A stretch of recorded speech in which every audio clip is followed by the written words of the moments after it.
Part 1. The Monastery. Chapter 1. Neill. Malos and Malice.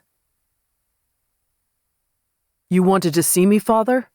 I asked, entering what my brothers referred to as the war room. Strewn across the large work table were layers of scrolls, some with clear markings in my father's hand. "Neill, come in." My father, Neill Torvald, chief warden of the Eastern Marches in the Middle Kingdom, looked out of place among all the parchment, dressed as he was in our clan colors and leathers. Waving one of the scrolls, he walked around the table with a slight limp he quickly masked when he saw me take notice. "I'll get right to it, son. There's been a summons, and I need you to go."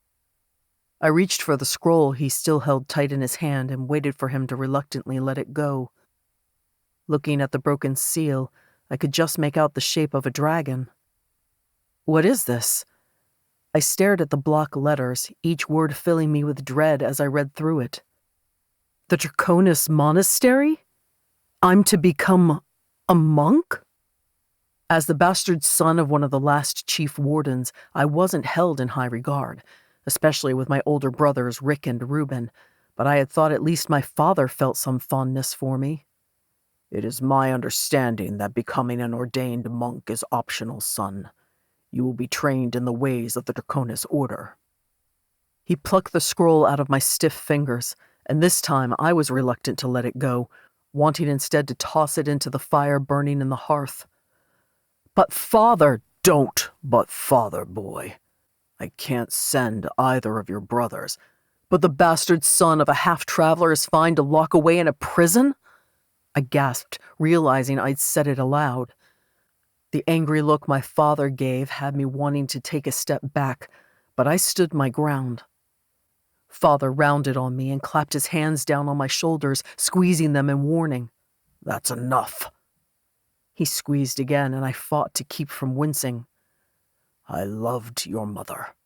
While there are those in Clan Torvald who disagreed with our coupling, I have never regretted it. Nor do I regret you." I wanted to tell him he was lying because if it was true, why was I always treated differently from my older brothers? Why were my brothers allowed to bully me throughout my childhood? Even now, they took every opportunity to be cruel. I opened my mouth to voice those questions, but Father held up his hand to stop me. With a sigh, he leaned back against the table and his shoulders sagged. "We live in troublesome times, Neill. The princes of the three kingdoms are struggling to maintain control as our lands and our people are under siege from bandits and mercenaries eager to take what doesn't belong to them. The Middle Kingdom, under Prince Vincent, will splinter and dissolve into nothing but ashes and bones if he continues as he is doing." My father waved the summons at me. "This Abbot Ansal has requested all the noble houses and clan leaders send one of their children over the age of 16 to the monastery to learn the ways of the Draconis Order. The Order has always claimed not to take sides in the affairs of the three kingdoms, but there will come a time when they will have to choose a side. I need you there, within that nest of mystics and dragon worshippers. Can they really command dragons? Can they really reshape mountains and bare rocks just by the power of their words and minds? If they can, then they might be the key to turning this inevitable slide into the abyss for our fracturing kingdoms." I'd never seen my father so worried. And if they can't or won't help, or worse? What exactly was he asking of me? "Then at least be my eyes and ears and send back whatever intelligence you may gather to help us protect our people from such a terrible fate. Can you do that, Neill?" There was only one possible choice. "Yes, Father." Great. Absolutely great! Not for the first time in the many days I'd been on the road, I found myself hopelessly mired in mud, no thanks to the stubborn mountain pony that, even now, fought the reins I held loosely in my grip. Stamper, as I'd come to call the frustrating pony, had kicked, bucked, bitten, and balked at every boulder and hill and river on the week-long journey between the fortifications of the Torvald clan and Mount Hamel, where the Draconis monastery sat perched like a vulture eyeing its prey.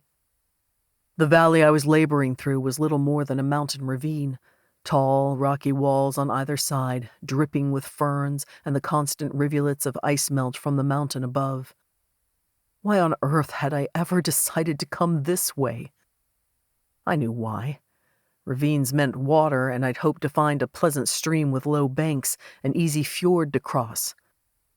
Instead, on either side of the fast-flowing waters was heavy silt and mud. The light was green-tinged and shadowed by the overhanging vines and trees above, but through a gap in the undergrowth I could make out the slopes of Mount Hamel rising higher and higher, the trees thinning and replaced with scattered patches of frost and snow. And there, sticking out from the top, the dark stone walls of the Draconis monastery itself, impossibly small and toy-like. I kicked at the mud in frustration, but with a sucking schloop, all I succeeded in achieving was removing my boot from my cotton leggings and sending it sploshing across the gully. I growled in frustration, and Stamper whinnied in response, which sounded more like a horsey chuckle. Crack! The sound that traveled over the watery glops and gloops all around me was sharp-edged and sudden. It must be a branch falling somewhere. I retrieved my dripping wet boot and bent to put it back on. It was freezing, and I knew I would be lucky if I didn't end up getting a cold from this. We should never have come this way at all, I muttered to Stamper, who had stopped moving and was instead standing almost stock still, but for a faint tremor running through his body. "What have you seen, boy?" I whispered, turning my head to follow the direction of his pointing ears and flaring nostrils.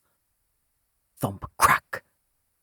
This time the sound was heavier as well as sharp, like something dragging itself across a rock, or a claw, or a scaled body. Easy now, easy there. The hairs on the back of my neck stood up as I slowly straightened. Dragons weren't supposed to eat people anymore. Not the dragons of the Middle Kingdom anyway, were they?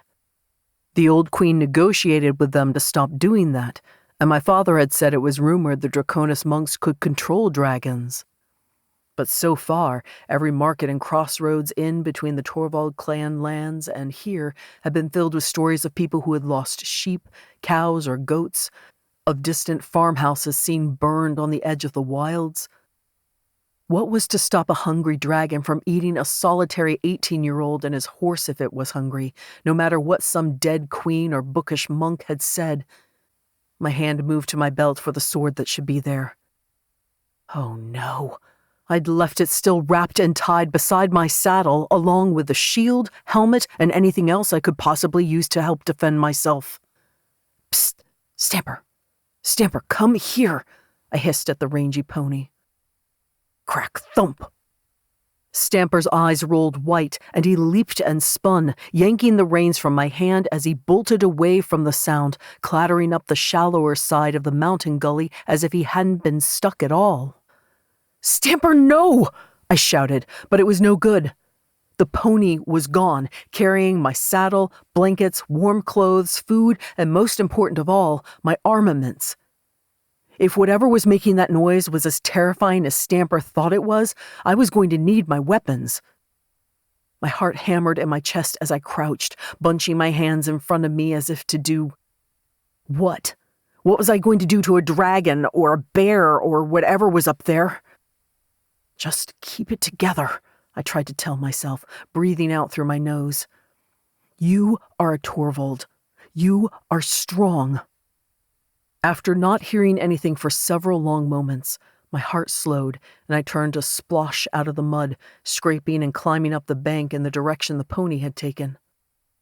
I had only just got my fingers to the top of the wooded incline when the source of the previous scraping, thumping, and snapping noises became abundantly clear. 4 men were creeping and climbing their way up the stony bank by the side of the river gully, and from the looks on their faces and the weapons in their fists, they had clearly only one intention in mind, and it didn't look good for me. Oh no. My heart thudded in my chest. I'd hoped to make it all the way to Mount Hamel without encountering any bandits on the road. It looked like that wasn't going to be possible. Before I had time to recall the many contingency plans I'd brainstormed in the event I encountered trouble on my journey, the nearest man jumped at me, bringing his hatchet downward in a terrible blow.